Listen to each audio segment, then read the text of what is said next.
Hello friends, welcome back to our channel. आज के इस वीडियो में अपन बात करेंगे बीकॉम सेकेंड ईयर का एक सब्जेक्ट है जिसका नाम है इनकम टैक्स। तो इसके बारे में आज की इस वीडियो में अपन बात करेंगे। तो इस वीडियो में मैं आपको इनकम टैक्स के बारे में कंप्लीट इन्फॉर्मेशन देने वाला हूं कि इनकम टैक्स की आपको किस तरह से पढ़ना है, कौन सी बुक में से पढ़ना है और आपके जो यूनिट्स है उनको किस तरह से बांटा गया है, यानी आपके जो चैप्टर्स है उनको किस यूनिट में किस आधार पर बांटा गया है, किस यूनिट में से आपके थ्योरी के क्वेश्चन आएंगे, किस में से आपके प्रैक्टिकल जो क्वेश्चन यानी न्यूमेरिकल के जो क्वेश्चन होते हैं वो पूछे जाएंगे। इन सभी के बारे में साथ में आपको ये भी बताऊंगा कि आपको प्रिपरेशन किस तरह से करनी है इनकम टैक्स की, कैसे आप लोग इसमें अच्छे मार्क्स ला सकते हो और आपको जो प्रिपरेशन है वो आपको कहाँ से करनी है, आपको जो गेस्ट पेपर है वो भी मैं आपको प्रोवाइड कराऊंगा। तो इन सभी के बारे में आज के इस वीडियो में अपन बात करने वाले हैं। तो ये वीडियो आपके लिए काफी इंपॉर्टेंट रहने वाली है, तो वीडियो को एंड तक देखना, आपको कंप्लीट इन्फॉर्मेशन मिल जाएगी इनकम टैक्स के बारे में। तो चलिए स्टार्ट करते हैं आज की वीडियो और जानते हैं इनकम टैक्स को डिटेल में।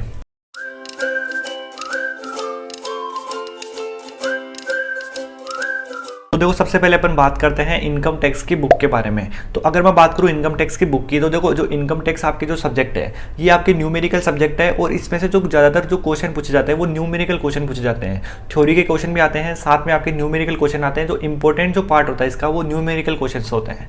तो इसलिए आपको इसकी बुक लेना काफ़ी जरूरी होता है, क्योंकि थ्योरी पढ़ने के लिए भी आपको जो इसमें जो डिटेल से बुक में बता रखा होता है ना, उसके लिए भी आपको बुक चाहिए होती है। तो इसकी बुक क्या होती है, काफ़ी इंपॉर्टेंट होती है। और इसकी जो बुक बता रखी है वो बता रखी है 6 राइटर की आरबीडी की बुक आती है, वो बुक आपको परचेज करनी चाहिए। बाकी क्या होता है कि जो कुछ जो कॉलेज वगैरह होती है वहाँ पे उनके जो सिलेबस होता है उसमें जो बुक के जो राइटर्स होते हैं वो मेंशन होते हैं। ज़्यादातर जगह तो आपको आरबीडी ही देखने को मिलती है, लेकिन कुछ जगह थोड़ा बहुत चेंजेस हो सकता है। तो आप लोग क्या करना, आपकी जो कॉलेज का जो सिलेबस दे रखा है उसमें देख लेना आपके कौन से राइटर्स मेंशन है। ज़्यादातर आपको आरबीडी देखने को मिलेगी, लेकिन कुछ जगह थोड़ा बहुत चेंजेस हो सकता है। तो इसलिए आप लोग अपना जो राइटर है वो आप लोग अपने सिलेबस में जरूर देखना और उसके बाद में आप परचेज करना। मैं आपको आरबीडी की जो बुक है उसकी मैं आपको पिक्चर शो करवा देता हूँ। आपको पिक्चर दिख रही होगी स्क्रीन पे, ये वाली आरबीडी की आपको बुक लेनी है इनकम टैक्स की। बाकी आप लोग अपने सिलेबस में भी एक बार देख लेना कि आपके कॉलेज के सिलेबस में कौन से राइटर मेंशन है। ज़्यादातर आपको ये जो 6 राइटर वाली आरबीडी बुक है यही देखने को मिलती है। और जो बुक होनी चाहिए वो एकदम नई होनी चाहिए, क्योंकि जो रूल्स वगैरह होते हैं ना इसमें उनमें चेंजेस आता रहता है। तो इसलिए आप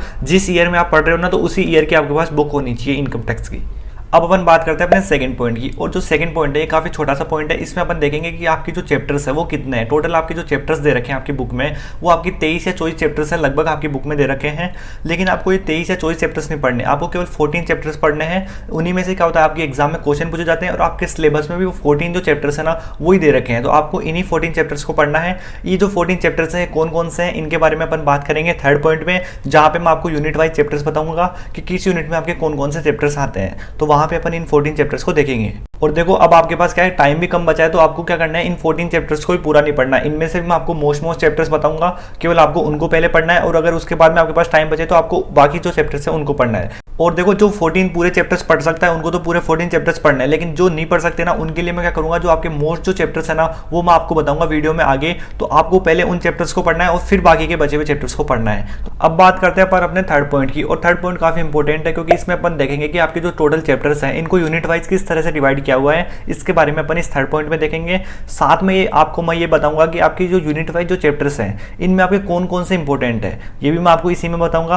और ये भी देखेंगे कि आपके किस यूनिट में थ्योरी के क्वेश्चन आएंगे और किस में से आपके प्रैक्टिकल के क्वेश्चन आएंगे। इन सभी के बारे में इस पॉइंट में अपन डिस्कस करेंगे। तो काफी इंपॉर्टेंट है, तो आपको ध्यान से देखना है इस पॉइंट को। तो सबसे पहले अपन बात करते हैं यूनिट नंबर फर्स्ट की, और आपकी जो यूनिट नंबर फर्स्ट है इसमें आपके केवल 3 चैप्टर्स दे रखे हैं। आपके सामने आपकी स्क्रीन पे एक टेबल आ रही होगी, उसमें मैं आपको सारी चीजें बता रखी है। उसमें देखो, जिनके आगे जो जितने ज्यादा स्टार होंगे ना वो चैप्टर उतना ही मोस्ट होगा, तो स्टार आपको देखने को मिल रहे होंगे। आगे आपको प्रैक्टिकल क्वेश्चन आएंगे, थ्योरी के क्वेश्चन आएंगे, वो भी आपको देखने को मिल रहा है इसमें कि भाई किस चैप्टर में से आपको प्रैक्टिकल देखने को मिलेगा, किस में से आपको थ्योरी के क्वेश्चन देखने को मिलेंगे। तो इसमें जो न्यूमेरिकल क्वेश्चन आने की जो रहती है ना, हर बार ज़्यादातर जो एग्जाम्स हुई है उसमें numerical question income from salary वाला जो चैप्टर है इसमें से आया है। काफ़ी सिंपल चैप्टर है, आराम से कर लोगे अगर आपने एक बार किया होगा इसको, तो ईजी चैप्टर है। तो आपको इसको अच्छे से तैयार करना है। और अगर मैं बात करूँ थ्योरी के क्वेश्चन की, तो जो थ्योरी का जो क्वेश्चन है वो आपको ऊपर के दोनों चैप्टर्स में से किसी में से भी देखने को मिल सकता है। इस बार ज़्यादा चांसेस है वो इंट्रोडक्शन वाले चैप्टर्स में से है, क्योंकि जो रेजिडेंशियल स्टेटस वाला जो चैप्टर है इसमें से पिछली साल वाली एग्जाम में क्वेश्चन आ चुका थ्योरी का, तो इस बार जो ज़्यादा चांसेस है वो इंट्रोडक्शन में से है। अगर आपको फर्स्ट यूनिट में न्यूमेरिकल क्वेश्चन अटेंड करना है तो आपको उसके लिए इनकम फ्रॉम जो सैलरी वाला जो चैप्टर है वो आपको पढ़ना पड़ेगा। सिंपल चैप्टर आराम से हो जाएगा अगर आप लोग करते हो। तो अगर आपको थ्योरी पढ़नी है तो थ्योरी के लिए आपका करो फर्स्ट और जो सेकंड चैप्टर है दोनों की क्या करो, आप थ्योरी पढ़ लो, फर्स्ट वाले चैप्टर की ध्यान से पढ़ना। अब बात करते हैं अपन अपने सेकंड यूनिट की। और देखो जो सेकंड यूनिट है इसमें आपके केवल दो चैप्टर है, एक का नाम है इनकम फ्रॉम हाउस प्रॉपर्टी और एक है आपका income from business and profession. देखो जो इनकम फ्रॉम हाउस प्रॉपर्टी है इसमें से पिछली बार जो न्यूमेरिकल क्वेश्चन है वो पूछ लिया गया था, और income from business and profession है इसमें से क्या आई थी, पिछली बार थ्योरी आई थी। तो इस बार क्या है, उल्टा कर लो कि जो इनकम फ्रॉम हाउस प्रॉपर्टी है उसमें से तो क्या आ सकती है, थ्योरी आ सकती है, और income from business and profession वाला जो चैप्टर है उसमें से क्या आ सकती है, आपके प्रैक्टिकल क्वेश्चन जो आपका न्यूमेरिकल क्वेश्चन है वो पूछा जा सकता है इस चैप्टर में। तो आपको क्या करना है, या तो क्या करो आप दोनों चैप्टर्स की थ्योरी अच्छे से तैयार कर लो, या फिर क्या करो दोनों चैप्टर्स के आप क्या कर लो जो न्यूमेरिकल क्वेश्चन है उनको आप अच्छे से तैयार कर लो। ज़्यादा चांसेस है इस बार जो आने का न्यूमेरिकल क्वेश्चन वो है income from business and profession. तो आपके जो सेकंड यूनिट है इसमें आपके दो चैप्टर है, दोनों चैप्टर्स के आप क्या करना है, तो आप दोनों की थ्योरी अच्छे से तैयार कर लो, या फिर दोनों के प्रैक्टिकल जो क्वेश्चन है उनको आप अच्छे से तैयार कर लो। जो मोस्ट इंपॉर्टेंट जो चैप्टर्स है वो है आपका income from business and profession वाला। तो जो आपकी यूनिट नंबर 3 है ये भी आपकी यूनिट नंबर 2 की तरह है, क्योंकि इसमें भी आपके दो ही चैप्टर है। तो क्या है, आपके पास दोनों ऑप्शन है, आप लोग क्या करो, या तो दोनों की थ्योरी अच्छे से तैयार कर लो, या फिर क्या करो दोनों के प्रैक्टिकल अच्छे से तैयार कर लो। क्योंकि देखो अगर आपने दोनों के प्रैक्टिकल यानी जो न्यूमेरिकल क्वेश्चन है वो अच्छे से तैयार कर लिए तो आप थ्योरी आराम से अटेंड कर सकते हो, क्योंकि जो आपने प्रैक्टिकल रूप में जो भी चीज़ें याद की होगी ना वही चीज़ें आपको थ्योरी में लिखनी है। तो अगर आप लोगों को इनके प्रैक्टिकल अच्छे से आते होंगे तो आप आराम से इनकी थ्योरी भी अटेंड कर सकते हो। जो इनकम फ्रॉम अदर सोर्स वाला है ना इसमें से कम चांसेस रहते हैं न्यूमेरिकल क्वेश्चन आने के, लेकिन पिछली से पिछली बार वाली जो एग्जाम थी उसमें इस वाले चैप्टर में से न्यूमेरिकल क्वेश्चन आया था, और इस वाले चैप्टर में जो क्वेश्चंस दे रखे हैं वो छोटे छोटे क्वेश्चन है तो कम चांसेस रहते हैं इसमें से आने की। लेकिन पिछली से पिछली बार वाली जो एग्जाम थी उसमें इसमें से क्वेश्चन पूछ लिया गया था, तो इसलिए ये भी चैप्टर क्या हो गया है, इंपॉर्टेंट हो गया। तो आपको क्या करना है, दोनों चैप्टर के आपको न्यूमेरिकल क्वेश्चन अच्छे से तैयार करने हैं, क्योंकि ये वाली जो यूनिट नंबर 3 है इसमें क्या होता है, कई बार दोनों ही जो क्वेश्चन है ना वो न्यूमेरिकल क्वेश्चन पूछ लिए जाते हैं। तो आपको लोग क्या करना, इस वाली यूनिट में न्यूमेरिकल क्वेश्चन अटेंड करने की कोशिश करना, कि न्यूमेरिकल जो क्वेश्चन है उनकी आप ज़्यादा से ज़्यादा प्रैक्टिस करना। क्योंकि अगर आप लोगों को न्यूमेरिकल क्वेश्चन आते हैं तो आप थ्योरी आराम से अटेंड कर सकते हो अगर आपको न्यूमेरिकल क्वेश्चन समझ में नहीं आ रहा तो, क्योंकि जो थ्योरी है वो आप लोग अगर आपने न्यूमेरिकल क्वेश्चन की प्रैक्टिस करी होगी ना तो वही चीज़ें आपको लिखनी पड़ती है थ्योरी में भी। तो इसलिए आपको मैं बोलूँगा कि इस वाली जो यूनिट है इसमें आप लोग न्यूमेरिकल क्वेश्चन ही अटेंड करो तो अच्छा रहेगा। अब बात करते हैं अपन यूनिट नंबर 4 की, और जो यूनिट नंबर 4 है इसमें आपके 3 चैप्टर दे रखे हैं। इन 3 में से आपका केवल एक ही चैप्टर है जिसमें से न्यूमेरिकल क्वेश्चन पूछे जाते हैं, उसका नाम है असेसमेंट ऑफ इंडिविजुअल्स। इसी चैप्टर में से आपके जो न्यूमेरिकल क्वेश्चन है वो पूछे जाते हैं। तो आपको क्या करना है, या तो इस चैप्टर के न्यूमेरिकल क्वेश्चन अच्छे से तैयार करने हैं, या फिर क्या करना है आपको बाकी के जो 2 चैप्टर्स है उनकी आपको क्या करना है, थ्योरी अच्छे से तैयार करनी है। अब बात करते हैं अपन यूनिट नंबर 5 की। तो यूनिट नंबर 5 में भी आपको 3 चैप्टर देखने को मिलेंगे, और इसमें जो आपके न्यूमेरिकल क्वेश्चन आने की जो रहती है वो है आपका असेसमेंट ऑफ फर्म, यानी जो असेसमेंट ऑफ फर्म वाला आपका जो चैप्टर है इसमें से आपके न्यूमेरिकल क्वेश्चन पूछे जाते हैं। साथ में आपका एक और चैप्टर है जिसका नाम है असेसमेंट ऑफ HUF, तो इसमें से भी न्यूमेरिकल क्वेश्चन पूछ लिए जाते हैं। तो आपको क्या करना है, इन दोनों चैप्टर को न्यूमेरिकल जो कर रहे हैं उनको इन ये दोनों चैप्टर्स अच्छे से तैयार करने हैं, और जिनको थ्योरी अटेंड करनी है वो लोग जो बाकी का जो चैप्टर बच गया उसकी क्या कर लो, वो थ्योरी पढ़ लो, या फिर क्या करो तीनों चैप्टर्स के आप या तो थ्योरी पढ़ के जा सकते हो, या फिर तीनों चैप्टर्स के आप न्यूमेरिकल क्वेश्चन है उनको आप तैयार करके जा सकते हो इस यूनिट नंबर 5 में। तो मैंने आपको यहाँ पे सारी चीज़ें बता दी है यूनिट वाइज की, किस तरह से आपके चैप्टर्स बांटे गए हैं और कौन सी यूनिट में कौन सा चैप्टर ज़्यादा इंपॉर्टेंट है, किस में से आपको न्यूमेरिकल और किस में से आपको थ्योरी तैयार करनी है, इसके बारे में मैंने आपको सारी चीज़ें इस पॉइंट में बता दी। तो अब अपन बात करते हैं अपने 4th पॉइंट की, और जो 4th पॉइंट है इसमें मैं आपको बताऊंगा आपकी बुक के जो मोस्ट इंपॉर्टेंट जो चैप्टर्स है ना वो कौन कौन से, यानी जिनमें से एग्जाम में बार बार में क्वेश्चन पूछे जाते हैं उन चैप्टर्स के बारे में आपको बताऊंगा यहाँ पे। देखो आपके जो टोटल जो चैप्टर्स है वो है टोटल 14 चैप्टर्स, तो मैं आपको इन 14 में से कोई 7 चैप्टर बताऊंगा कि जो आपको इंपॉर्टेंट है उनको आपको पहले पढ़ना है, उसके बाद में अगर आपके पास टाइम बचता है तो आप बाकी चैप्टर्स को पढ़ सकते हैं। तो आपको वो जो 7 चैप्टर वो आपको आपकी स्क्रीन पर नजर आ रहे होंगे। तो आपको क्या करना है, इन 7 चैप्टर्स को पहले पढ़ना है, इनकी थ्योरी प्लस प्रैक्टिकल आपको दोनों तैयार करने हैं, और इन चैप्टर्स को आपको पहले तैयार करना है, यानी पहले आपको इन 7 चैप्टर्स को पढ़ना है। उसके बाद में ही आपको क्या करना है कि जो आपके बाकी के जो चैप्टर्स हैं अगर आपके पास टाइम बचता है तो आप उनको पढ़ सकते हो, लेकिन ये जो 7 चैप्टर है ये आपको अच्छे से आने चाहिए, इनकी थ्योरी भी आनी चाहिए प्लस आपको इनके प्रैक्टिकल भी आने चाहिए। तो जब आपके ये 7 चैप्टर पूरे हो जाएं तो उसके बाद में आप आगे का पढ़ सकते हो, लेकिन पहले आपको क्या करना है, इन 7 चैप्टर्स को पूरा अच्छे से क्या करना है, क्लियर करना है। अब अपन बात करते हैं अपने नेक्स्ट पॉइंट की, और नेक्स्ट पॉइंट में अपन देखेंगे कि आपको इनकम टैक्स की प्रिपरेशन कैसे करनी है, कहाँ से करनी है, यानी कि आप कम टाइम में इनकम टैक्स की कैसे अच्छी प्रिपरेशन कर सकते हैं, इसके बारे में अपन इस पॉइंट में अपन डिस्कशन करने वाले हैं। तो देखो अब आपकी जो एग्जाम है ना इसमें अब आपके पास 1 से 1.5 महीने का टाइम बचा है, तो इसमें भी आप लोग इनकम टैक्स में आराम से अच्छी तैयारी कर सकते हो, क्योंकि अच्छा स्कोरिंग सब्जेक्ट है आपका इनकम टैक्स। तो आप लोग क्या करना कि इसमें ज़्यादा से ज़्यादा हो सके तो आपको मैंने जो 7 जो मोस्ट चैप्टर्स आपको मैंने बताया ना, इन चैप्टर्स को ज़्यादा से ज़्यादा पढ़ने की कोशिश करना, इनके आप आपको न्यूमेरिकल प्लस थ्योरी दोनों अच्छे से आनी चाहिए। अगर आपको न्यूमेरिकल आते हैं तो आप थ्योरी आराम से इनमें अटेंड कर सकते हो, अगर इनमें से थ्योरी पूछी जाती है, क्योंकि न्यूमेरिकल जो आपने याद किया होगा ना वही चीज़ आपको थ्योरी में लिखनी पड़ती है।